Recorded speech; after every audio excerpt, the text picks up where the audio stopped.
Hello, everyone.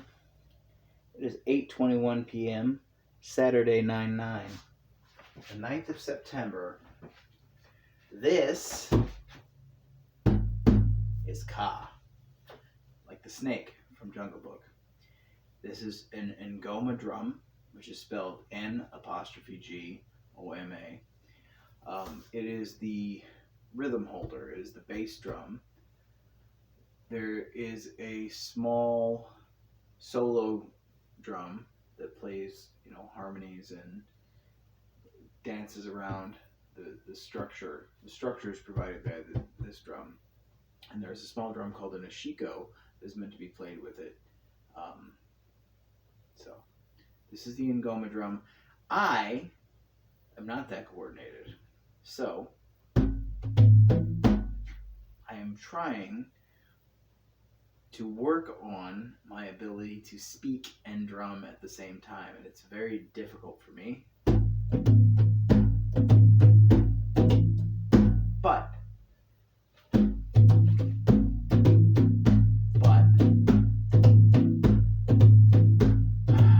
ease is a state of mind.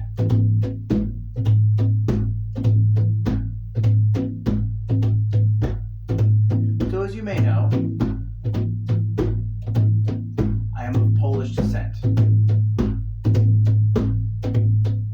And I am also of Dutch descent.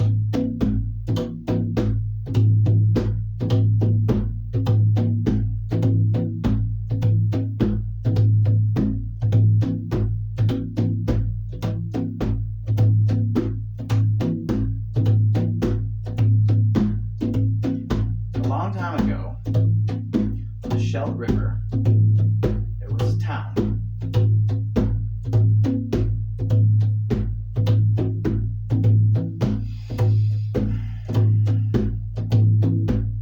Everything went well in the town because the Scheldt River was deep and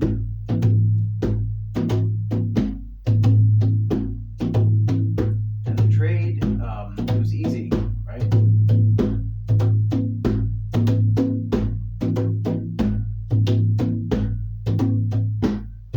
So the merchants liked to sail this river, and they came past all the time, and everything was good. Because of the merchants, the city was prosperous. It was wide, it was deep, it was smooth, there were no rapids. It was a very good time. But then, there was a giant. He was born large, but he was small in his mind. And he liked to call himself Antigonus after a Roman general, even though that was not his name. So I will not call him that. But this giant, he came in to the town square, and he hollered and he shouted and he made a lot of noise. He brought all the people gathered around to see what it was that he was trying to say.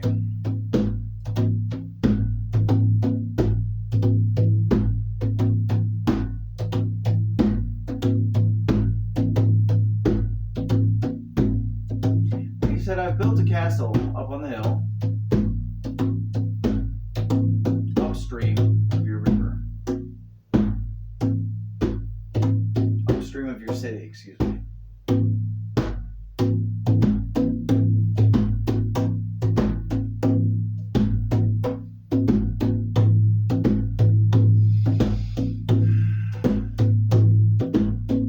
I said, everybody that goes through your city, past your city, down your river, needs to pay a tax to me.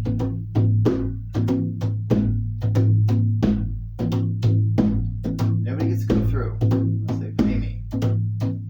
And then he found that there was a local fruit merchant with a cart, and he flipped the cart and he smashed it with his giant club, just to prove the point that he was a dick, that he would be violent,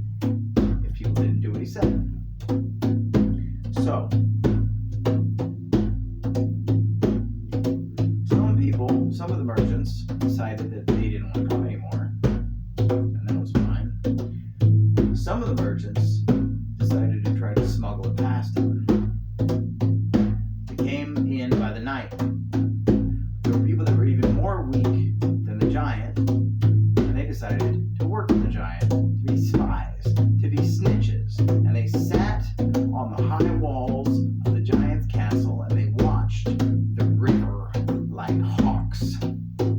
Not like you watch hawks, but like a hawk watches. And they saw the people trying to sneak through, and they told the giant that they were coming, and they raised a chain across the river, and they captured the boats. And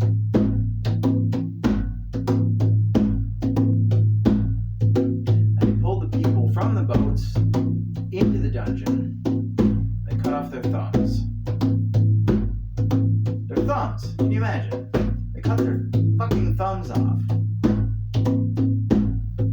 The giant did. He cut their thumbs off. And he took the captain and he cut his hands off. And he threw his hands in the river. Another captain came in the daylight. He's not trying to sneak by. He didn't have any money. He wasn't trying to sneak by. He wasn't trying to avoid the taxes, but he couldn't pay it. So the giant threw him in the dungeon and charged a ransom. He wouldn't let him go until his family paid the ransom. So that was generally the idea. If you sneaked or helped sneak goods, cut off your thumbs. If you're the captain of a ship smuggling, then cut off your hands, throw them in the river. So it used to be in the city of Antwerp, which is the name of the city, on this side of this river, that there was good trade from Bavaria, from Germany, from France.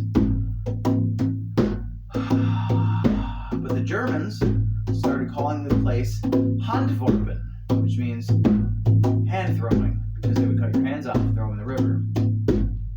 And the Dutch, in their own country, called it Antwerp, which means the same thing, hand throwing.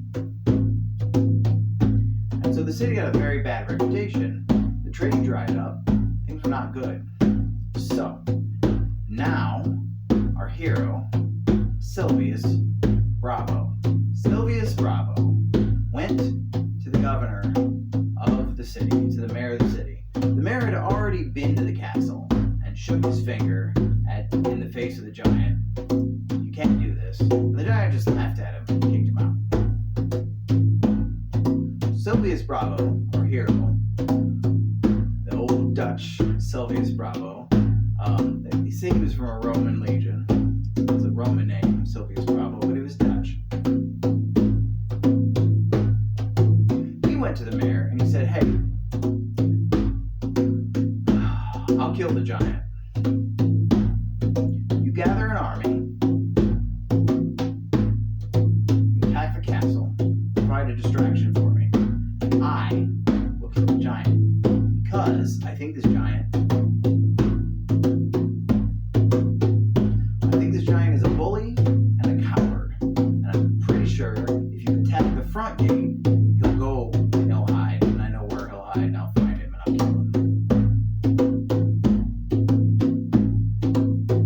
So all the people around, they hated him, so they agreed to help. And they fed their dogs and they hid them inside so that the dogs wouldn't bark. And the army snuck with no lights, no noise. They snuck up to the gate.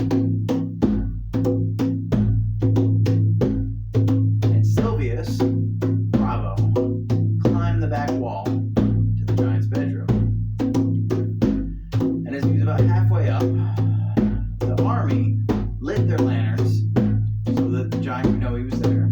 And they started attacking the front gate. And all the dogs were let loose and they started baying.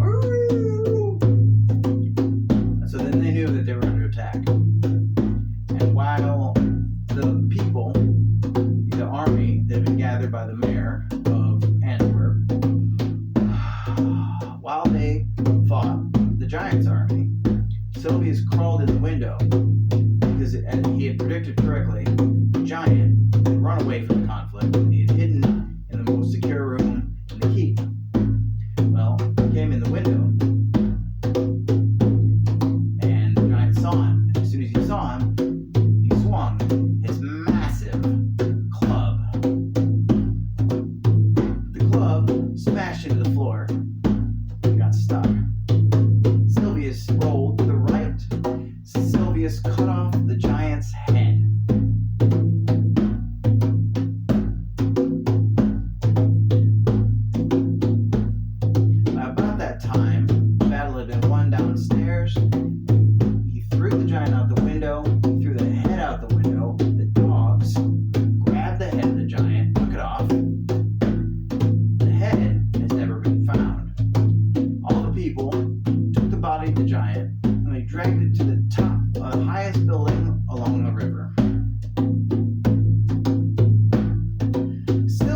the giant's body and put one hand over the other,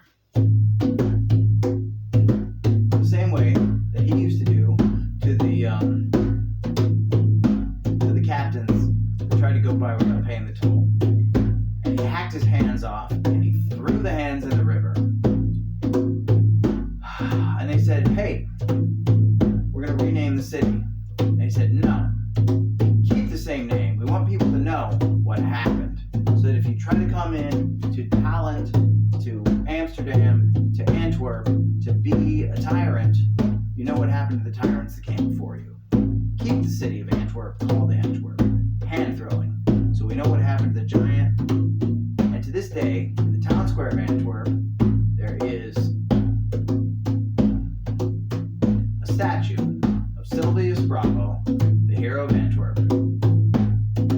Of course, he was made king and given the king's daughter and all the things that happen to hero in these types of stories, because patriarchy and all of that. It was the way there was, right? So he was given everything that you could want as a white man in Holland. He got it, but he was about freedom. It wasn't about tyranny.